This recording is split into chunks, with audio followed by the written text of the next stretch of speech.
Egypt's modern capital is synonymous with urban chaos, vibrant markets, mosques that cut through the sky, and a population that never stops. But there is a side to Cairo that is hidden from the eyes of the world, a place that defies all logic and looks like something out of a movie, only without the special effects. Have you ever heard of Garbage City? A neighborhood where thousands of people not only live in the midst of garbage, but survive thanks to it.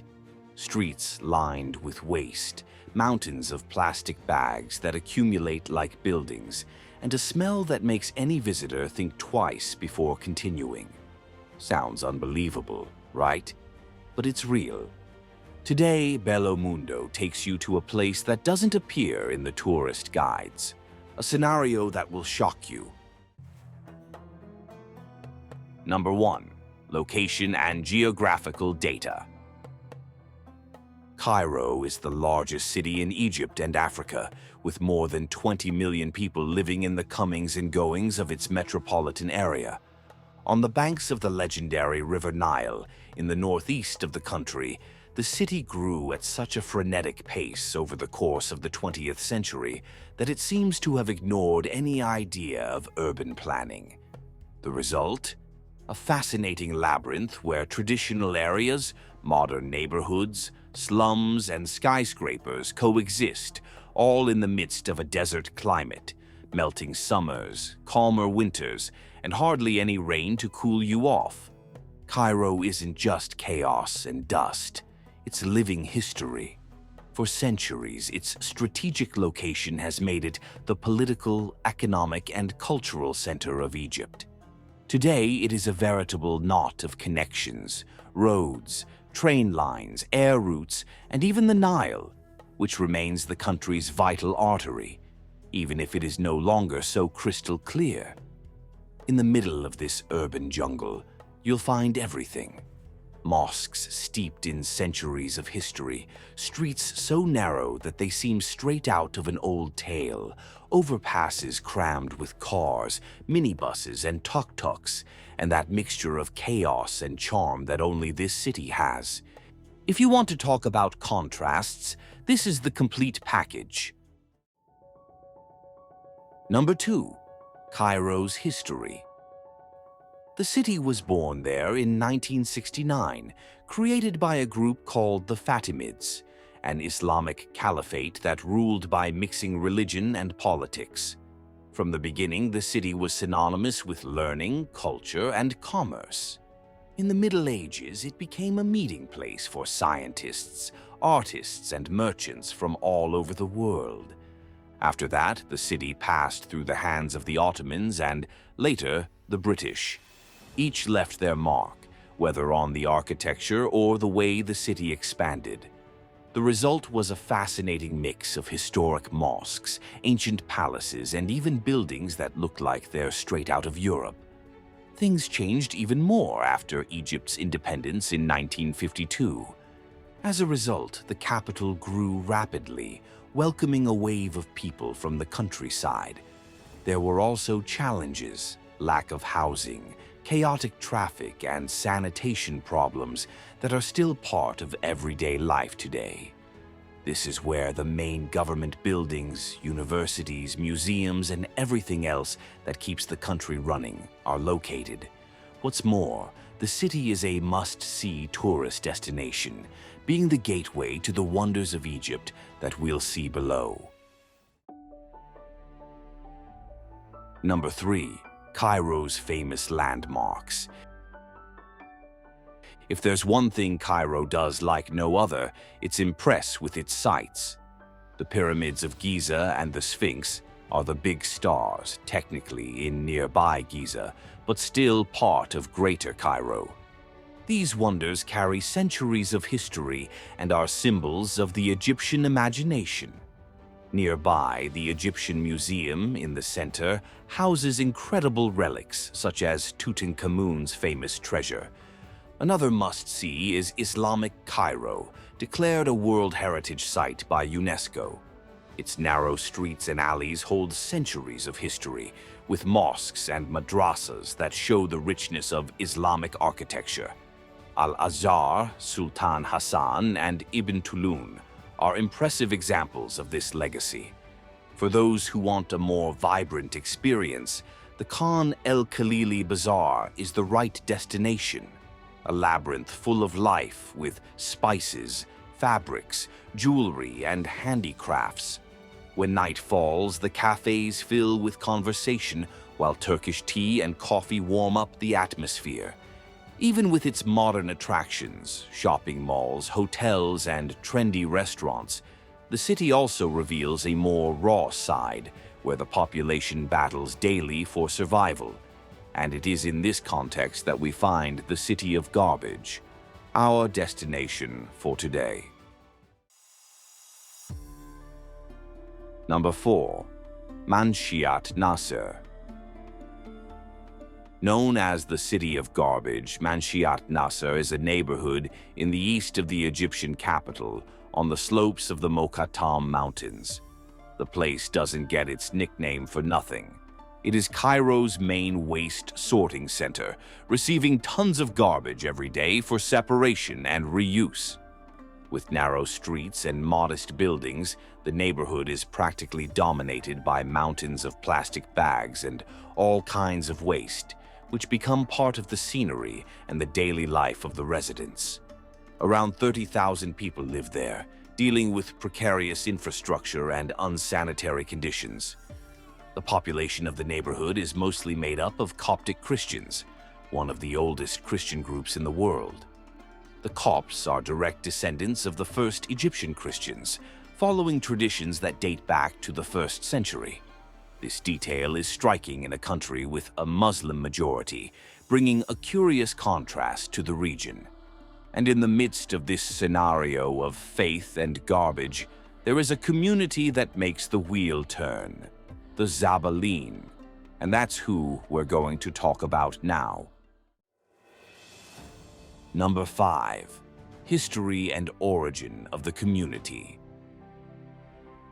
The Zabaleen, which in Arabic means garbage collectors, are the invisible piece that keeps Cairo standing, even in the midst of urban chaos. The history of this community begins back in the 1940s, when rural migrants arrived in the capital in search of a better life. Coming from Upper Egypt, they began by selling milk and agricultural products. But it didn't take long for them to realize that garbage hid much more valuable opportunities. Organic waste became food for pigs, while plastics, metals, and paper became merchandise for resale. This is how an informal recycling system was born that grew along with the city. Without a public service that could handle the job, these people took over. In the 70s and 80s, as the city expanded uncontrollably, they became indispensable. They went from door to door, collecting garbage, transforming waste into a livelihood, and helping to prevent the chaos from getting even worse. Over time, the community settled in Manshiat Nasser, building simple houses around Coptic churches and establishing deep roots in the area. Today, they are responsible for recycling a significant part of the waste produced in the city. Without the Zabaleen, Cairo would probably not be able to keep up. Number 6. Use of pigs. And while we're on the subject of pigs, it's worth understanding how these animals played a fundamental role in the community system. They were an essential part of the routine, devouring organic waste and helping to reduce the volume of garbage right from the start. Nothing was lost. When they were ready, the pigs were sold to tourist resorts and restaurants, guaranteeing extra income for many families. But in 2009, the blow came. With the H1N1 swine flu panic, the government decided to slaughter all the pigs in the country, even though there was no evidence that they posed a direct risk. For the community, the decision was catastrophic. Without the pigs, organic waste accumulated, the smell became unbearable, and pests began to spread. The impact was brutal. Without the natural helpers and the extra income, the work became even harder. Criticism came from all sides. The measure was considered hasty and unnecessary. But giving up wasn't part of the plan. By leaps and bounds, the community adapted. They bet heavily on recycling dry materials and found new ways of dealing with the challenges. It wasn't easy, and it still isn't. But this ability to reinvent itself is what keeps the system alive today. Number 7. How the collection and recycling system works. The dynamics of the place work more or less like this. In the early hours of the morning, men and young people set off through the streets of Cairo in carts, pulled by donkeys or pickup trucks that have seen better days. They go from door to door collecting garbage. The service is not free. Families pay a small fee to ensure collection. When the vehicles are full, they return to Manshiat Nasser, where the garbage is dumped on the lower floors of houses or in makeshift yards. From there, the real recycling operation begins. Women, children, and other family members get involved, sorting the waste by hand. The work is heavy, with hours varying between 10 and 12 a day. The waste is divided into up to 16 main categories, such as paper, plastic, cardboard, and metals. But the separation goes further. Within these categories, there are even more specific divisions: white paper, newspaper, thick or thin cardboard. What sets this community apart is its creativity and ability to give value to what no one else wants. They invest in equipment to turn waste into more profitable products: plastic granulators, paper compactors, and even aluminum smelters. This effort not only increases the value of the recycled materials, but sustains an economic chain that benefits thousands of people. It is believed that the community's population has already exceeded 50,000, although it is difficult to have precise figures. What is known is that recycling is the lifeblood of the place, the so-called gold from garbage that sustains everything there. The most impressive thing: the community's recycling rate reaches an incredible 80%, far surpassing many developed countries. This system, so rudimentary and yet so efficient, keeps not only the Zabaleen families, but also a good part of Cairo running. Number 8. Religion. Amidst the chaos of Manshiat Nasser, there is one place that makes anyone stop and look twice: St. Simon's Cathedral, a church that wasn't built. It was carved right out of the rock. The Zabaleen, as we've already mentioned, are Coptic Christians, direct descendants of the first Egyptian Christians. They carry on a tradition that spans centuries, which would be impressive in itself. But when you discover that this community lives in a country where the majority is Muslim, the contrast is even more striking. And in the heart of the Mokattam Mountains is St. Simon's Cave, a place of worship that doesn't mess around. It can accommodate up to 20,000 people. But what really makes this place different isn't just its size or its unusual location, it's the legend behind it. Back in the 10th century, Caliph al-Mu'izz, who loved a good religious debate, decided to issue a challenge to the Coptic Pope Abraham: move the Mokattam mountain with the strength of faith alone. The provocation came from that famous biblical verse: if you have faith the size of a mustard seed, you will be able to say to this mountain, move, and it will move. It seemed like one of those tests that nobody passes. But the Pope didn't run away. He called for 3 days of fasting and prayer with the community. In the middle of this spiritual retreat, he had a vision of the Virgin Mary, who pointed out Simon, a humble leather tanner, as the right man to make the miracle happen. And here comes the unbelievable part. During the prayers, the mountain is said to have risen 3 times, and the sun passed beneath it. The event, according to legend, converted many people to Christianity. After that, churches started springing up in the region, and the current Cave of St. Simon was carved in 1975, replacing an earlier version that caught fire. Today, as well as being a place of faith, the site has become a meeting point on public holidays.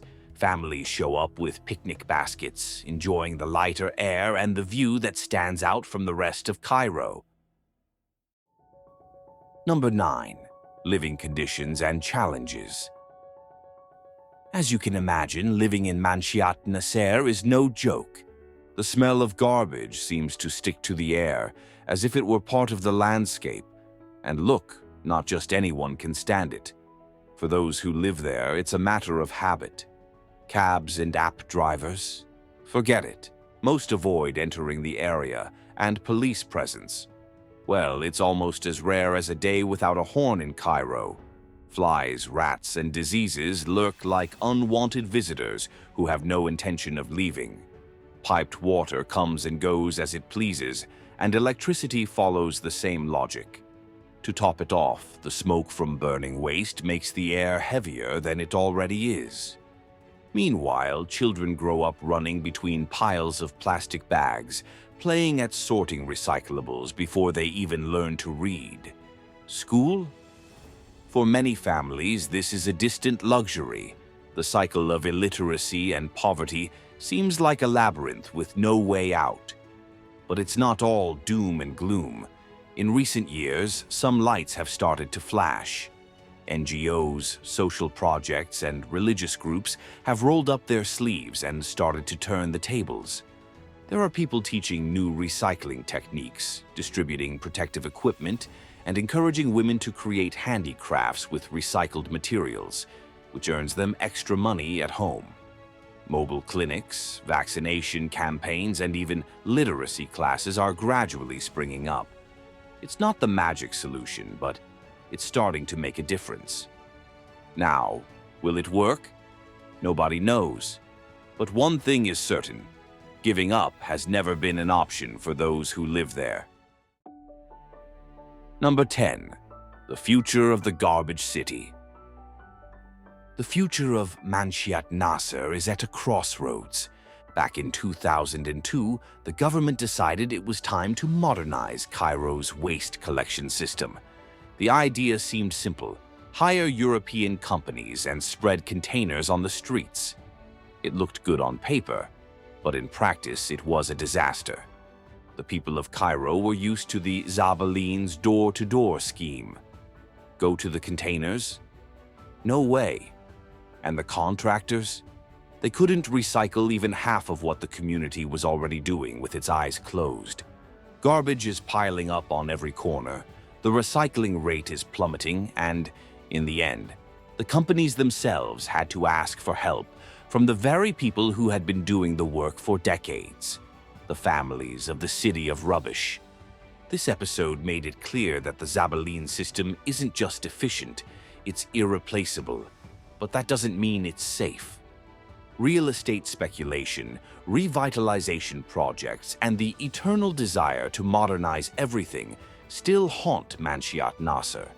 And each new plan is seen as a threat to those who have built their lives there brick by brick, or rather, garbage bag by garbage bag. On the other hand, recognition of the community's work is growing. The recycling they do impresses not only Cairo, but also the world. With the right projects, infrastructure, health, education, the neighborhood can stop being seen as the city of garbage and become a global model of urban sustainability. If ancient Egypt left pyramids and sphinxes as its legacy, modern Egypt is leaving Manshiat Nasser, a living symbol of adaptation and resistance. Because, at the end of the day, this place was never just about garbage. It's about people who learned to turn what nobody wanted into something valuable, material, opportunities, and above all, hope for a different future. Now tell us, what surprised you most about the history of Garbage City? Did you ever imagine that such a place existed, where garbage is both a challenge and a source of survival? If you enjoyed exploring this unexpected and fascinating side of Cairo, don't forget to like and follow the channel and turn on notifications. That way, you'll secure your place in the next adventures we're preparing, full of surprising stories and cultures you never imagined existed in this Bello Mundo of ours. Thank you for joining us on this journey. See you in the next video. Until then.